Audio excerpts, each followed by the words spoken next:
All right, so on my agenda for Saturday and Sunday is to complete making these forms. I'm calling them packouts because they're 7 inches wide. I use two 2x6s on each side, one on each side with a 2x4 in the middle with a 1/2 inch spacer. So we got ourselves 7 inches. Okay, and these things get lined up 6 feet away from the pool. And when I pour the concrete, we're gonna have 5 foot and change. Let's see, that's 6 foot minus 7 leaves us 5. So you'll have 5'5" from the pool coping to the pack out, which is exactly what you need for a 5x10 wire mesh, because you need 2 to 3 inches of clearance on each side. 2 inches they say, so you give yourself an extra 1/2 inch, which is fine because we're right up against the coping over here. So once that form is in place, we're gonna drop a 5x10 sheet right here, and then on the other side we're gonna have the rest of the concrete pour from 6 foot to 16 foot, which is exactly 10 foot. So that's a nice size stretch of concrete that I'm willing for cracking purposes. Okay, I didn't want to have a whole 16-foot pour without a joint, so the purpose of this is also to give me separation as well as an aesthetic look. It's going to be nice because once this concrete's poured, these get removed. I built them so that way I can cut them. Each mark right here indicates a nail, and then I could cut it with the Sawzall and pull these things apart. I'm also going to put a 1/2 inch piece of expansion joint on there, make them 7.5 inch overall, because I got a 6.5 by 13 paver block that's going to go right in that slot. We'll fill it up with some stone dust, and we'll set them right in there with a 1/2 inch piece of expansion joint next to it for a long-term expansion of the concrete versus against the pool edge. So then we'll top it with the sand and seal it up. We're actually talking about doing lights throughout it, so we're going to run this conduit right here that we have, which was going to be used for the waterfall, which we're not putting a light in anymore. I'm going to run it back, tie it into this trench right here, and we'll have power. I can use the 12-volt system, and they got these 6-inch paver blocks that light up, and I'll give a video on that, but it's going to be pretty cool. So we'll have several coal block followed by a light, several coal block followed by a light, and because I'm pouring 5.5 inches of concrete, I can run all the wires underneath the stone dust. So here's a side view of what it looks like, if you can see that. You got a 2x4 space, 2x4, and a little gap to allow the stone to go up in there while I'm setting them. So this is one of the paver blocks right here that we're actually looking at. If you can see that, this is 6.5 by 13 inch. So let me lay it on top for you. So that's pretty much what it's going to look like. So you're going to have concrete on this side, and then you're going to have the paver block after I strip out the wood form, and then we're going to have concrete for the rest of the way. So it's just a little something, and this is going to be 6 foot outline around the pool. So it's going to be nice because that'll give you a nice walkway along the edge, and then the seating will be on the outside. It'll kind of break it up.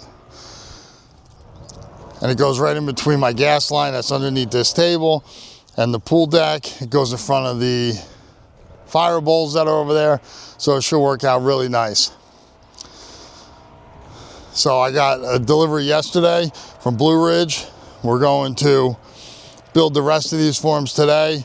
We have a nail gun, and the 2x4s are already prepped, ready to go. We got the workhorse set up over there. And now that the grading's almost done, we just got to rake out from what we did yesterday because there's still a little bit of choppiness. We'll rake it out, we'll double check it, and then we can start setting these. Start running some string lines and some pins and they have to be exactly in line with the pitch. So the hard part is to go from the pool coping edge with a string line to the forms that we already installed, which are on a 2% pitch, and then set these at 6 feet apart at the same exact pitch. So we can run a 2x4 and string lines and get ourselves right where we have to be. But it's not a job that you can rush, and we do have concrete coming on Thursday, weather permitting, but the following week is the wife's 40th birthday, and I got 70 to 100 people coming. Let's say 70 people that are gonna, it's already planned to sit in here. I ordered the tables yesterday and to sit around here. So I got a couple of plans that we might have to finagle, which I'll get into in another video, because the color of the concrete got delayed. The expansion joints ordering were an issue. The masons are getting full up. It's rain all week. I got a pump truck coming, so I'm trying to coordinate between the concrete plants, other deliveries, my masons and their other tasks, as well as the schedule filling up with the pump operator, because I'm not the only guy trying to pour in the middle of a rainy season right now. So there's a lot going on. There's a lot of work coming together. So I hope you guys can see all of this clearly. We started putting the wire mesh in the other day to get a feel for it. So this is the 5x10 wire mesh, and like I said, I made 10'4" formwork, so that prevented a lot of cutting. So I just have 2-inch spacing on each side and 2 inches over there, and I'm overlapping 1 foot in the middle.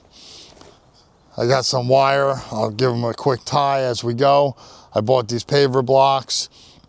If I start running low, I'll break them in half, but right now we're just getting a feel for it. See, it's nice when they're full size because they won't fall through the 6x6 opening. So once you cut them in half, they can slide around and stuff. So I might tie a couple to a block to hold it secure so it's not shifting when the guys are walking on it. And we still gotta do the rest of it. So that's on the schedule for this week, because next week I just want to get everything finalized with bringing the skimmers up to grade, running any spare conduits that I have to do, and setting the water spigot. I got to set the water leveler down. I got to mark all the boards for the expansion, for the control joints. Got to get the pool clear. Talking about covering the greenhouse with plastic in case Thursday it's raining. I could switch from a pump truck to a tag-along pump and run the hose down the center and then pour in the rain underneath the greenhouse. I could explain all of those things and ideas later, because Saturday is a potential option, but they don't run past 10 o'clock, 10:30. So it's got to be a fast pump day. So if I could do this on one of the days and maybe on Thursday with that covered, and I could do the pool on a Saturday, we're gonna see. But we're really hoping for a clear day on Thursday, so everything's got to be ready. That's less than a week. So it's Saturday right now. I just came off of a night shift, so I've been going all night. Gonna give it what I got today and give it all I got tomorrow. But life's busy tomorrow, family plans and stuff like that. I'm supposed to be going to a christening. My girls are at a soccer game right now. We're missing that. Trying to get you guys some footage, trying to get this pour ready, and trying to get this ready for my wife's birthday. So, all right, guys, thanks for watching. I'll send you a video at the end of today.